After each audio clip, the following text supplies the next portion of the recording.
오늘 우리에게 주신 하나님의 말씀을 함께 한 목소리로 읽기 원합니다. 오늘 우리가 함께 읽을 말씀은요, 에베소서 4장 2절의 말씀입니다. 에베소서 4장 2절의 말씀, 우리 한 목소리로 함께 읽겠습니다. 시작. 겸손함과 온유함으로 깍듯이 대하십시오. 오래 참음으로써 사랑으로 서로 용납하십시오. 아멘. 어제는요, 우리가 사랑하는 법 첫 번째, 이 함께에 대해서 나누었습니다. 여러분, 그 함께 핵심만 살펴보겠습니다. 공감하지 말고 뭐 해주라고요? 동감해 주라고요. 상대방과 나를 떨어뜨려 놓지 말고 진짜 하나가 되라. 진짜 함께 해라. 남의 아픔을 너의 아픔처럼 느끼면서 도와줘라. 동정해줘라. 이것이 성경이 우리에게 가르치고 또 예수님께서 그 삶으로 직접 보여주신 것이었습니다. 그러면서 우리는요, 어제 설교의 마지막에 예수님의 제자 베드로가 기록한 이 성경 구절 하나를 읽고 마쳤었습니다. 마지막으로 말합니다. 여러분은 모두 한 마음을 품으며 서로 동정하며 서로 사랑하며 자비로우며 겸손하십시오. 네, 오늘은요, 이 끝에 붙어있는 이 겸손하십시오를 우리가 함께 생각해 보고자 합니다. 여러분, 다시 한번 오늘 성경 구절 다시 한번 함께 읽겠습니다. 시작.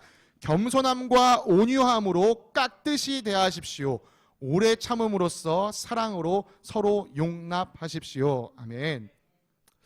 여러분, 우리가 기쁨과 슬픔을 모든 일을 함께 해야 하는데요, 그렇게 하려면, 우리가 이 함께하는 삶을 지속하려면 우리에게 꼭 필요한 게 있습니다. 그게 바로 겸손입니다. 여러분, 겸손하지 않으면요, 우리가 처음에는 똘똘 뭉친 것 같다가도 겸손함이 없으면 서로에게 내 주장 네 주장을 내세우다가 결국 뿔뿔이 흩어지게 됩니다. 여러분, 함께 하려면 겸손이 필요합니다. 여러분, 겸손, 이 단어를 들으셨을 때 여러분은 어떤 느낌을 받으시나요? 여러분, 동서고금을 막론하고 이 겸손이라는 것은 하나의 미덕처럼 여겨졌습니다. 특별히 이 동양 문화권, 이 유교 문화권 아래에 있는 우리는요, 겸손을 진짜 중요하다라고 어렸을 때 배워왔었습니다. 겸양지덕, 겸손하게 거절할 줄 아는 것이 덕이다, 이렇게 얘기했습니다. 여러분, 우리 동양뿐만이 아니고요, 서양에서도 이 겸손을요 중요한 덕으로 여깁니다. 왜요? 서양에서는요 오랫동안 이 기독교가 이 정신적인 지주 역할을 해왔는데, 이 성경이 겸손하라라고 가르치기 때문에 서양 사람들도 자연스럽게 겸손해야 하는구나, 이렇게 배워왔습니다. 그런데 여러분, 겸손해라라고 가르친다는 것은요, 그 안에는 무엇이 담겼냐? 사실 우리가 겸손하지 않다는 거예요. 여러분, 만약에 모든 사람이 겸손하다면 뭐하러 겸손하라고 가르치겠습니까? 겸손하지 않기 때문에 우리에게 겸손하라고 가르치는 거예요. 그런데요, 여러분, 우리가 사는 세상, 여러분 삶 한번 돌이켜보세요. 사실 겸손해라라고 말하는데 정말 그 미덕을 따라 사는 사람이 많지 않아 보입니다. 왜요? 겸손이 내 인생에 도움이 안 되거든요. 겸손해봤자 저 사람이 날 오히려 더 깔보게 되는 것 같거든요.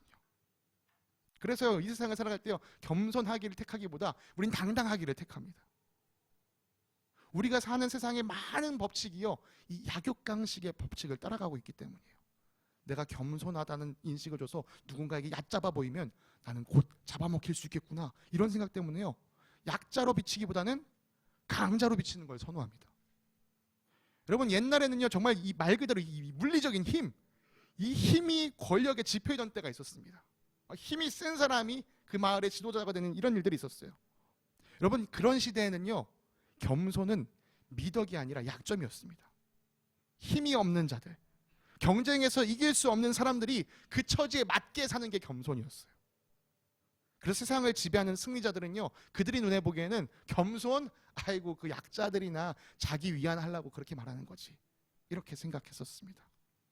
예수님께서 이 땅에 오셨을 당시 세상도 그와 마찬가지였습니다. 로마라는 강대국이요, 강력한 군사력을 가지고 주변에 있는 모든 나라를 다스리고 있었습니다. 이 시대의 겸손은 약자들이나 찾는 덕목이었습니다.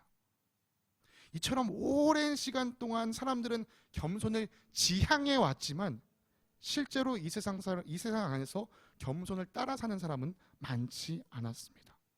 여전히 이 세상은 겸손을 이루지 못하고 살아갑니다. 여러분, 요즘도 한번 돌아보세요. 좀 힘 좀 있다 하는 사람들, 돈 좀 있다 하는 사람들, 뭐 요즘은 또 사실 미디어가 좀 발달해서 이제 그들의 삶이 노출되다 보니까 강제로 저렇게 하는 거 갑질이야, 저러는 거 갑질이야 이렇게 얘기하니까 겸손하게 보이죠. 사실 그 마음 들어보면요, 이전이나 다를 게 없습니다. 여전히 보이지 않는 곳에는요, 이 가진 자들은 겸손보다는 자기 힘을 내세우는 걸 좋아합니다. 근데 그 사람들이 나빠서 그런 거냐? 그렇지 않아요. 우리도 그 자리에 가면 똑같이 그들처럼 겸손하지 않게 살 사람들입니다. 오죽하면 조용필이 이런 노래를 불렀습니다. 겸손, 겸손은 힘들어. 겸손은 힘들어. 여러분, 이렇게 본능적으로 겸손하기 힘든 우리에게 성경은 겸손해라 라고 말합니다. 오늘 우리가 읽은 세번역은요, 사실 조금 한 단어가 생략되어 있어요. 그래서 그걸 우리가 딱 이 단어가 왜 생략됐을까 좀 아쉬움이 있는데요. 개역개정, 우리가 옛날에 읽었던 그 성경을 보면요, 이 단어가 들어 있습니다. 모든 겸손과 온유로 하고, 그냥 단순히 겸손한 게 아니라요, 모든 겸손을 다해라. 다시 말해서 모든 일에 있어서 겸손해라 라고 얘기하고 있다는 거죠. 특별히 오늘 본문은요, 이 믿음의 공동체 안에서 겸손하라 라고 말하고 있는 것입니다. 도대체 겸손이 뭐길래 성경은 이렇게 겸손을 우리에게 강조하는 것일까요? 여러분, 겸손을 국어사전에서 찾아보니까요, 이렇게 정의를 하고 있었습니다. 자신을 낮추고 남을 존중히 여기며 자기를 내세우지 않는 타도. 와, 누가 이 국어사전에 정의를 썼는지 저 그분을 만나 뵈면 진짜 멋있습니다 이렇게 인정해주고 싶어요. 이 사람이 성경을 보고 정의를 쓰지 않았나 싶을 정도로 너무나도 이 겸손의 정의를 잘 써주었습니다. 여러분, 빌립보서에서 바울이 이렇게 얘기합니다. 무슨 일을 하든지 경쟁심이나 허영으로 하지 말고 겸손한 마음으로 하고 자기보다 남을 낮게 여기십시오. 여러분, 겸손한 마음은 남을 나보다 낮게 여기는 거예요. 여기서 발음을 조심하셔야 됩니다. 낮게가 아니라 낮게입니다. 지읒으로 하시면 안 되고요, 시옷으로 발음하셔야 되는데, 사실 이게 낮게 이게 발음이 똑같아가지고 좀 힘들긴 한데 여러분들은 다 이해하시라고 했습니다. 나는 낮추고 상대방은 낮게 여기는 겁니다. 여러분, 근데 이게 잘 안 돼요. 사실 우리가 살아가보면 이게 안 됩니다. 이게 잘 안 되는 포인트예요. 나는 나를 낮추고 싶지 않아요. 우리는요, 높아지는 걸 원합니다. 그래서 우리는요, 내가 왜 낮아져야 하는지 그 이유를 알아야 합니다. 내가 낮아져야 하는 그 이유를 알아야 내 본성을 거스를 힘이 생겨요. 내 본성은 높아지기를 원하는데 왜 나는 낮아져야 하는가? 그걸 알아야 우리가 비로소 겸손을 실천할 수 있습니다. 여러분, 우리가 마지막에 이 말씀을 나누기 전에 마지막에 불렀던 찬양 한 소절을 여러분이 기억하시길 바랍니다. 창조하신 모습 떠나 우리를 예수님 닮게 하옵소서. 창조하신 모습을 떠나 있는 우리를 예수님 닮게, 창조하셨던 그 원래의 모습 닮게 만들어 주십시오. 저는요, 이것이요, 저와 여러분의 소원이라고 믿습니다. 믿는 자들의 소원이 이것이라고 믿습니다. 내가 예수님 닮는 것이 내 소원입니다.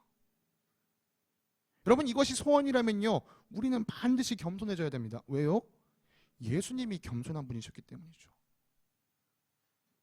하나님께서 원래 의도를 가지고 만드셨던 우리의 참모습을 회복하기 위해, 예수님 닮기 위해 우리는 겸손해져야 합니다.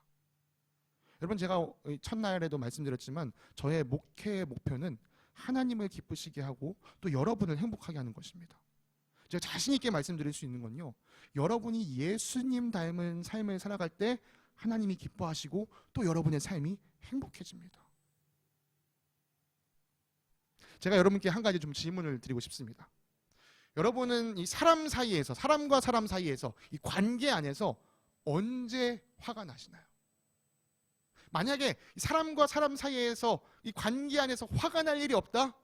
얼마나 행복할까요? 내가 모든 사람과의 관계에서 화가 나지 않는다? 정말 행복할 겁니다. 다시 한번 질문 드립니다. 여러분, 언제 관계에서 화가 나십니까? 질문을 좀 바꿔보겠습니다. 여러분, 언제 다른 사람이랑 말다툼 하시나요? 내가 이렇게 얘기했는데 상대방이 나는 내가 이렇게 했을 때 상대방이 저렇게 얘기해 줄 거라고 생각했는데 그렇게 얘기 안 하면 화가 납니다. 그리고 말다툼이 시작돼요. 내가 기대한 대로, 내가 생각한 대로 상대방이 반응하지 않으면요, 우리는 말다툼합니다.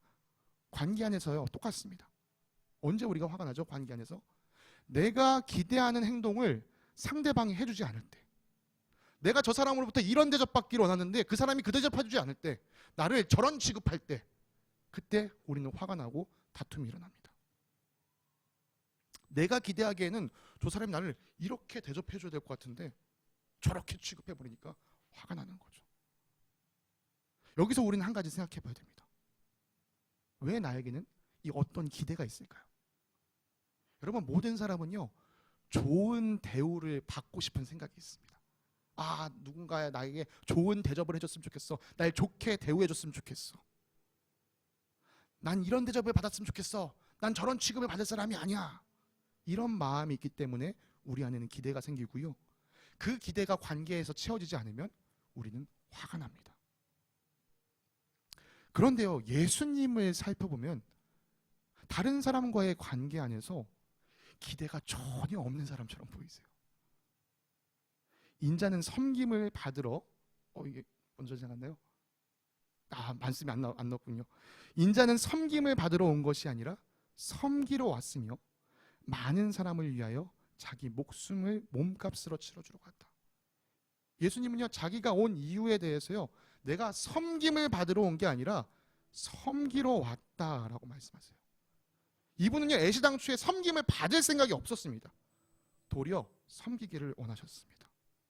예수님은요, 좋은 대우를 받는 게 목적이 아니라 좋은 대우를 해주는 게 목적이었습니다.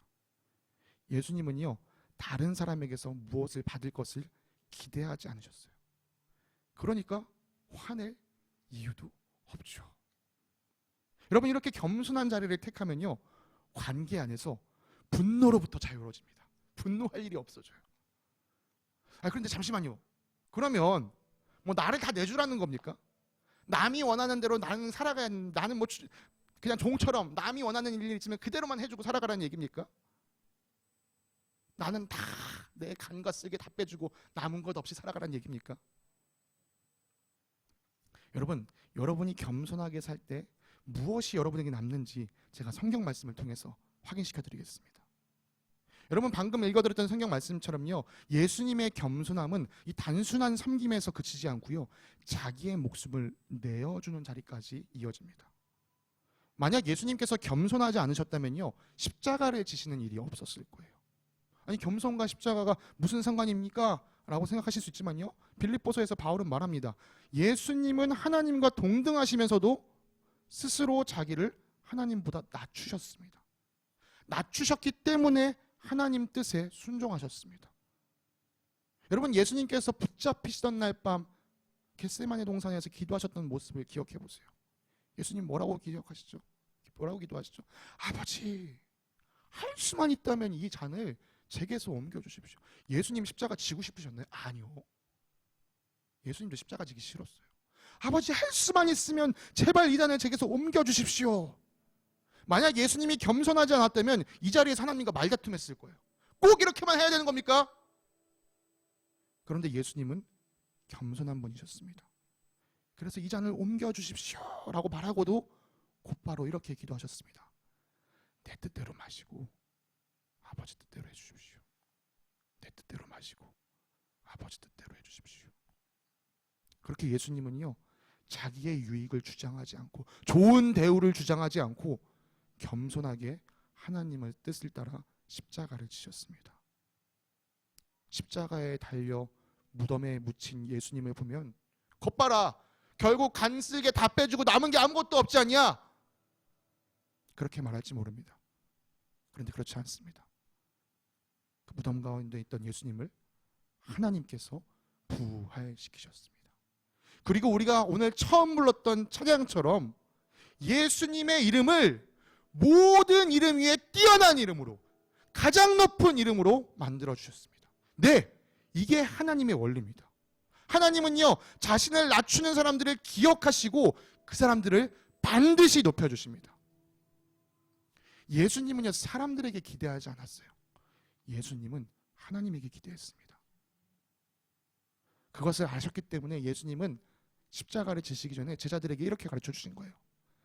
자기를 높이는 사람은 낮아지고 자기를 낮추는 사람은 높아질 것이다. 네, 여러분, 스스로 하나님처럼 높아지기를 원했던 아담과 하와가 어떻게 됐습니까? 낮아졌습니다.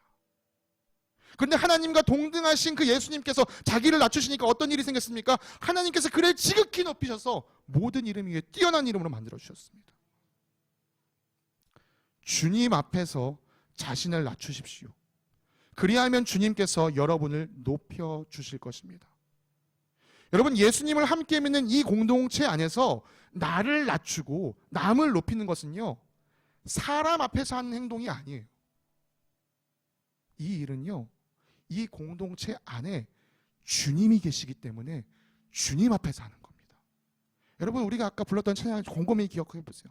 우리의 모임 중에 임하신 하나님 영광 아름다워라.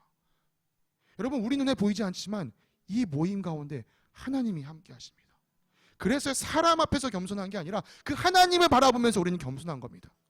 하나님 앞에서 겸손해지려고 하다 보니까 자연스럽게 다른 사람 앞에서도 겸손해지기 시작하는 거예요.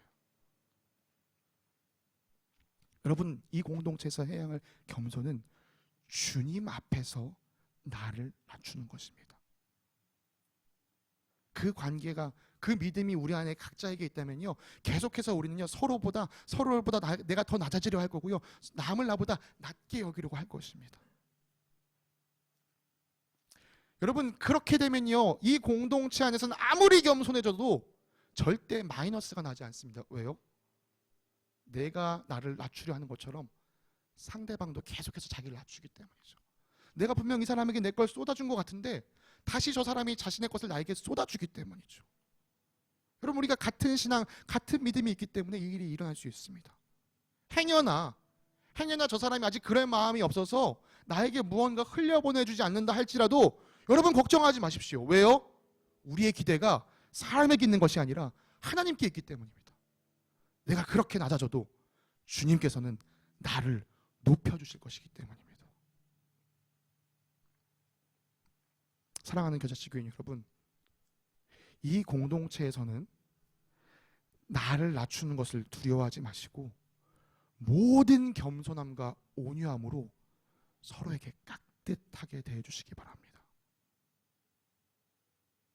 내 마음에 좀 안 드는 부분이 있어도, 내가 바라보기엔 이건 저렇게 하는 게 맞는 것 같은데 싶은 부분이 있어도 그것이 복음의 진리에서 벗어나는 것이 아니라면 사랑으로 오래 참아주시면서 서로 용납해 주시기 바랍니다.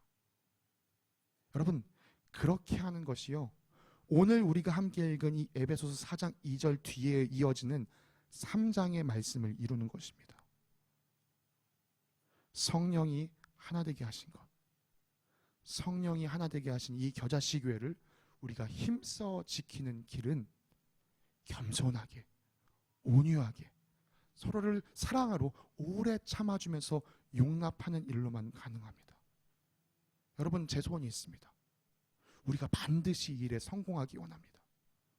하나님 앞에서 겸손함으로 서로를 나보다 존귀히 여기면서 성령이 하나 되게 하신 이 교회를 힘써 지키시는 우리 겨자씨 교인들 되시기를 간절히 소망합니다. 아멘.